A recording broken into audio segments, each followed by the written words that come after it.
Dear students, আজকের ক্লাসে আমি একটা বাংলা কনভারসেশনকে ইংলিশে ট্রান্সলেট করব। তো এই ট্রান্সলেশন আসন্ন ক্লার্কশিপ এবং মিসলেনিয়াস এক্সামিনেশনে অত্যন্ত গুরুত্বপূর্ণ। ভিডিওটা যদি তোমরা প্রথম থেকে শেষ অবধি দেখো, তাহলে আমি ট্রান্সলেশনটা কি করছি, কোন রুলস অ্যাপ্লাই করছি, অবশ্যই তোমরা শিখতে পারবে। এমনটা নয় এই ট্রান্সলেশন তোমাদের পরীক্ষায় আসবে, কিন্তু প্র্যাকটিসের মধ্যে দিয়ে নিজেদেরকে ট্রান্সলেশনের জন্য উপযুক্ত করে তুলতে পারবে। তো সময় নষ্ট না করে আমরা এই কনভারসেশনটা আমরা পড়ে নেব। রামবাবু বলছে, নমস্কার, এত সকালে আপনি কোথায় যাইতেছেন? কেউ সকালে নমস্কার বললে তাকেও আমরা বলি হ্যাঁ নমস্কার। তাহলে শ্যামবাবু বলছে নমস্কার, কিন্তু এখানে হ্যাঁ নমস্কারটা উল্লেখ করা নেই, আপনার কাছেই যাইতেছিলাম। রামবাবু বলছে, কি সৌভাগ্য, এতদিন পরে কি মনে করিয়া? আমরা যেমন সাধারণভাবে বলে থাকি। শ্যামবাবু বলছে, আমি একটা বড় বিপদে পড়িয়াছি, আপনার সাহায্যের বিশেষ প্রয়োজন। রামবাবু বলছে, কি বিপদ, জানতে পারি? শ্যামবাবু বলছে, আমার যে ছেলেটি কলিকাতা সিটি কলেজে পড়ে, তাহার কোনো সংবাদ অনেকদিন যাবৎ পাইতেছি না। তাহার মা অত্যন্ত চিন্তিত হইয়া পড়িয়াছে। রামবাবু বলছে, বোধহয় কোথাও বেড়াতে গিয়াছে। আমি রমেশের কাছে এখনই টেলিগ্রাম করিয়া দিতেছি, সে তাহার সংবাদ দিতে পারবে। তাহলে এই হচ্ছে কনভারসেশন। এখান থেকে অনেক কিছু শেখা যেতে পারে। তো প্রথমেই আমি লিখেছি রামবাবু বলছে নমস্কার। তাহলে রামবাবু বলছে নমস্কারটাকে আমরা গুড মর্নিং হিসাবে লিখতে পারি। সকালে কারোর সঙ্গে সাক্ষাৎ হলে তাকে আমরা নমস্কার হয়তো বাংলায় বলি, কিন্তু আমরা গুড মর্নিং সুপ্রভাতও বলে নমস্কারটাকে ইন্ডিকেট করা যেতে পারে। রামবাবু বলছে গুড মর্নিং, এত সকালে কোথায় যাইতেছে? তাহলে এটা কি আছে? এটা হচ্ছে প্রেজেন্ট কন্টিনিউয়াস টেন্স, মানে কোনো কাজ যখন চলছে কন্টিনিউয়াস টেন্স, চলিতেছে, বর্তমানে হচ্ছে, তখন সেটা প্রেজেন্ট কন্টিনিউয়াস টেন্স হয়। তো এখানে কোশ্চেন আকারে আছে, তাহলে কোথায় আমি WH ওয়ার্ড ইউজ করেছি, হোয়ার।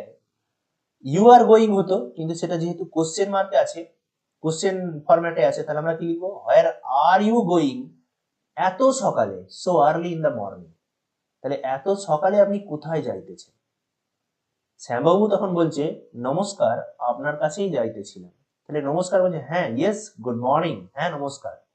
তো ইয়েস গুড মর্নিং, আপনার কাছেই যাইতেছিলাম। কি না, আপনার কাছেই যাইতেছিলাম, তাহলে I am going to you, I am going to you. তাহলে এটাও present continuous tense. Present continuous টেন্সের নিয়ম অনুযায়ী কি করি আমরা, সাবজেক্টের পরে অ্যাম ইজ আর ভার্বের সঙ্গে আইএনজি যুক্ত করি। তাহলে কি বলছে, I am going to you, আমি আপনার কাছেই যাইতেছিলাম। আমরা বাংলায় তো আপনি তুমি ইত্যাদি ব্যবহার করি, কিন্তু ইংরেজিতে আপনি তুমি ইত্যাদিকে ব্যবহার করতে গেলে আমরা ইউই ব্যবহার করি। রামবাবু বলছে, কি সৌভাগ্য, what a lakh, what a lakh. তাহলে কি সৌভাগ্যটা, এটা একটা ইন্টারজেকশন। তাহলে আমি এটাকে কিভাবে করব না, হোয়াট এ লাক, কি আমার ভাগ্য, এতদিন পরে কি মনে করিয়া। ওয়াই, দুবার আফটার লেখা হয়ে গেছে, why after such an as. As বলতে এখানে কোনো বয়স নয়, মানে দীর্ঘদিন, এটা একটা এক্সপ্রেশন যার মানেটা হচ্ছে এতদিন পরে কি মনে করিয়া। তাহলে why after such an as, এটাকে কেউ এইভাবেও লিখতে পারে, ওয়াই, এরকম ভাবেও কেউ লিখতে পারেন আপনারা, যে why after, why after for a long time, for a long time, এতদিন, এত দীর্ঘদিন পরে কি মনে করিয়া, এটাও লিখতে পারা যায়। ঠিক আছে। তখন শ্যামবাবু বলছে, আমি একটা বড় বিপদে পড়িয়াছি। বড় বিপদে পড়িয়াছি মানে যেই বিপদটা তাকে সমস্যায় ফেলছে, তার মনে চিন্তা আনছে। তাহলে এটা কি, তাহলে এটা প্রেজেন্ট পারফেক্ট টেন্স আছে। তখন শ্যামবাবু বলছে, I have faced a great distress. তাহলে হ্যাভ সাবজেক্টের পরে ইউজ করেছি ভার্বের third form. I have faced a great distress, অথবা ট্রাভেল বলতে পারো, অথবা প্রবলেমও বলতে পারো। আপনার বিশেষ সাহায্যের প্রয়োজন, I specially, I specially need your help. আপনার বিশেষ সাহায্যের প্রয়োজন, তাহলে সাহায্যের প্রয়োজন, তাহলে আমি বলবো আপনার সাহায্যের প্রয়োজন, এই কথাটা বলতে গেলে বলবো I need your help.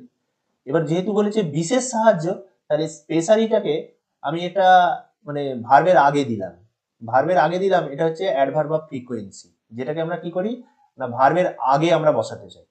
I specially need your help. তখন রামবাবু বলছে কি বিপদ জানতে পারি? তাহলে জানতে পারি, may I know what is the danger. তা কেউ এইভাবেও মানে লিখতে পারে যে what is the danger may I know বলে কোশ্চেন মার্ক। তাহলে কি বলবো? রামবাবু বলছে মে আই নো, আমি কি জানতে পারি হোয়াট ইজ দ্য ডেঞ্জার, বিপদ কি?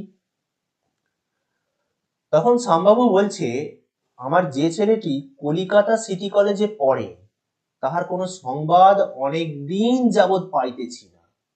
তাহলে আমার যে ছেলেটি মানে শ্যামবাবুর অনেক ছেলে আছে, তার মধ্যে একটা ছেলে, দুটো তিনটে ছেলে হয়তো আছে, যে ওয়ান অফ মাই সন্স, মানে ওয়ান অফ মাই সন্স, এটা ওয়ান মানে যে ছেলেটিকে ইন্ডিকেট করছে, ছেলেগুলির মধ্যে যেই ছেলেটি হুই স্টাডিং মানে পড়িতেছে বর্তমানে, হুই স্টাডিং ইন কলকাতা সিটি কলেজে হ্যাজ নট কন্ট্যাক্টেড। তাহলে ওয়ান হচ্ছে বাক্যের সাবজেক্ট, সেই জন্য has not contacted for many days, যে দীর্ঘদিন হলো আমার সঙ্গে তার কোনো যোগাযোগ নেই বা তার কোনো সংবাদ আমরা পাচ্ছি না। তাহলে one of my sons who is studying in Kolkata City College has not contacted for many days, দীর্ঘদিন যাবৎ সে কোনো যোগাযোগ করেনি বা তার কোনো খবর আমরা পাচ্ছি না।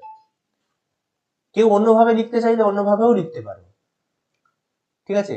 তাহার মা অত্যন্ত চিন্তিত হইয়া পড়িয়াছেন, তাহলে his mother is very anxious about হিম।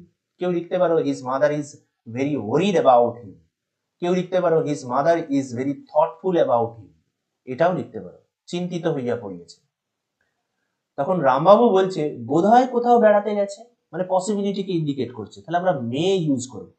তো রামবাবু কি বলছে? ইট সিমস, মনে হচ্ছে, he may have gone on a tour, কোথাও বেড়াতে গেছে। হি মে হ্যাভ গান, হয়তো গেছে, কোথায়? অন এ ট্যুর, কোথাও হয়তো বেড়াতে গেছে। আমি রমেশের কাছে টেলিগ্রাম করে দিতেছি, মানে এক্ষুনি দিচ্ছি টেলিগ্রাম করে। তাহলে I am sending a telegram to Ramesh. Ramesh হয়তো রামবাবুর ওই ছেলের সাথে পড়াশোনা করে, তাহলে I am sending a telegram to Ramesh, আমি রমেশের কাছে এক্ষুনি টেলিগ্রাম করে দিতেছি। He will be able to inform the news, তাকে হয়তো সে খবরটা জানাবে, মানে তার ছেলেকে, ওই শ্যামবাবুর ছেলেকে এই খবরটা ইনফর্ম করবে। শ্যামবাবু তারপরে ছেলের সঙ্গে কন্ট্যাক্ট করে, শ্যামবাবুর ছেলে তারপরে শ্যামবাবুদের সাথে কন্ট্যাক্ট করবে। তাহলে he will be able to inform the news, সে এই খবরটা তাকে জানিয়ে দেবে, সে তার সংবাদ দিতে পারবে। তাহলে he will be able to inform the news, সে এই খবরটা দিতে পারে। তো আজকের এই ট্রান্সলেশন ছিল এই। তো ট্রান্সলেশন থেকে যদি তোমরা কিছু শিখতে পারো অবশ্যই ভিডিওতে একটা লাইক করো, কারণ তোমাদের একটা লাইক আমাদেরকে অনেক মোটিভেট করে। এবং যদি ভালো লাগে অবশ্যই কমেন্ট করে জানাও, এর পরবর্তী কি শেখাতে হবে সেটাও তোমরা জানিয়ে দিও। Thank you for watching my video, have a nice day.